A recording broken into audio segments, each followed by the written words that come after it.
Hi everyone, and welcome to week 1 of Teaching with Technology and Inquiry. In this video, I'll start by introducing the main topics of inquiry, including a definition that might differ a bit from other versions, but will offer us a wide basis for discussion throughout the course. I'll describe the role of technology not as an end in itself, but as a means of engaging students in certain kinds of creative activities, allowing them to build ideas autonomously, interact with peers, and provide their teacher with insights to support formative assessment and differentiated instruction.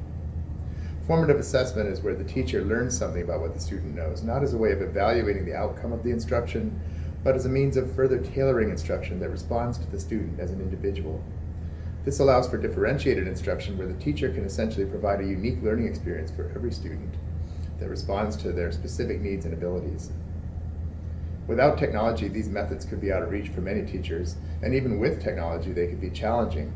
But the rewards are well worth the effort, so let's get started.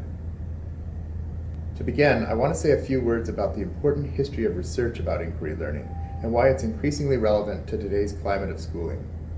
This is a history in which I myself have participated for the past 20 years or so, and it's one that goes back many years before that. In 1938, John Dewey published an important book called Experience and Education, which is listed as one of the resources for this week. He argued that in traditional education, the teacher is seen by students as a source of authoritative information, an umpire or a judge, a keeper of order. He advocated instead for the teacher to promote students' social exchanges and to include forms of learning that connected with their experience and provided a context for deep learning in the desired directions. This notion of teacher was a profound shift from one of lecturer and one that asked the teacher to become deeply engaged as a learning partner or a coach in each student's experience. Dewey's work inspired a generation of educational researchers, particularly in science education, where researchers explored new ways of engaging students in active forms of experimentation, reflection, and collaboration. I won't have time to review the wealth of educational research that has happened in the last 50 years or so.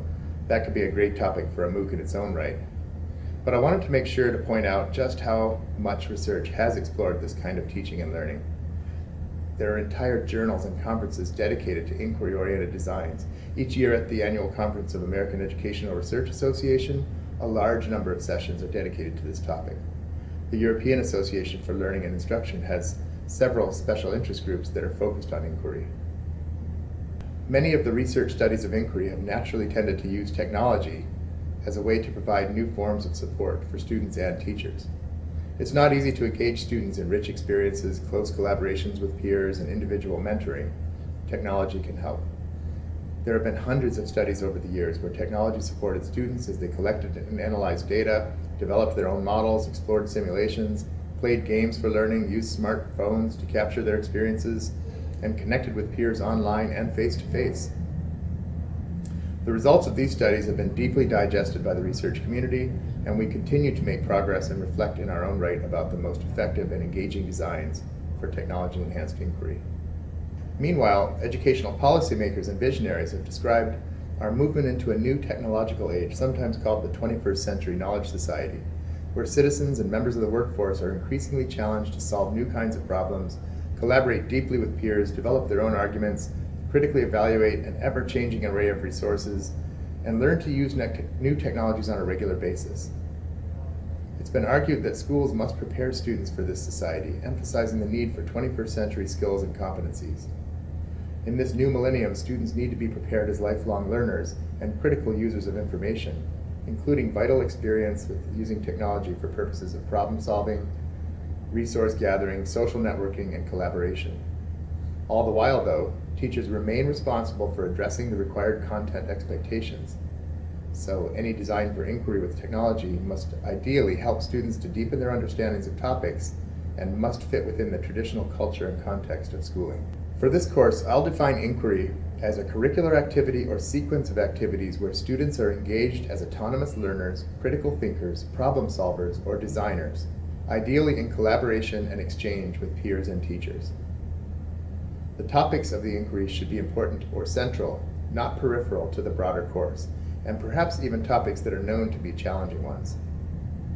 The activities within the inquiry lesson should engage students in reflection, asking them to connect and build upon their existing ideas, and should allow those ideas to emerge, to be made visible and accessible, and to serve as the object of further work within the inquiry lesson.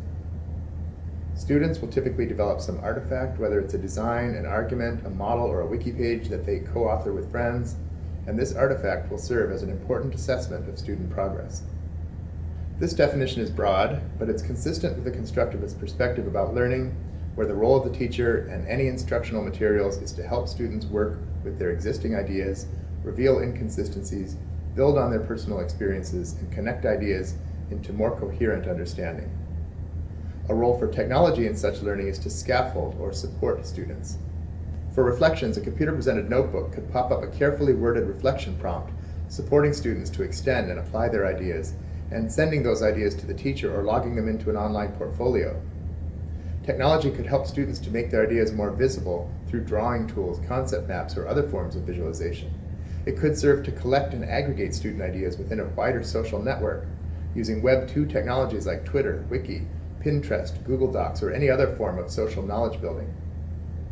Finally, technology can help students to learn wherever they are and connect learning across contexts like home, school, field trips, or the playground.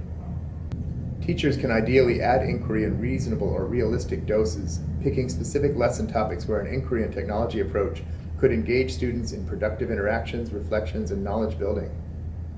The technology can allow new opportunities for assessment and new supports for classroom discourse.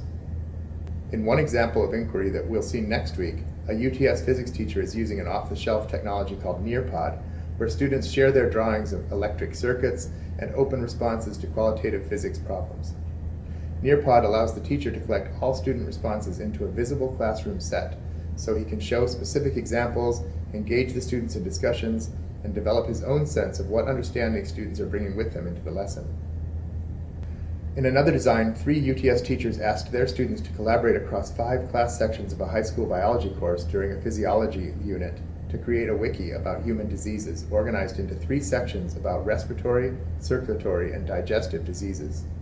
The kids had fun collaborating in developing these pages, and the teacher added headers into the pages to make sure students covered important aspects of disease, like causes, symptoms, interactions with other body systems, and social connections. After just one class period of editing, where the wiki was passed from one class section to the next, the result was a wonderfully rich set of disease pages for which the students felt prideful ownership and then used as a resource in an ensuing inquiry challenge that the teachers designed. This course will be about designing such activities for your own classes, using existing technologies with the aim of promoting deep learning and social interactions. Technology will play a role in supporting student activities, collecting ideas together, disseminating materials or resources, and enabling teacher-led discourse in the classroom. Only by carefully designing such lessons or adopting those of another teacher and adapting them to your own context can you hope to succeed in such a risky business.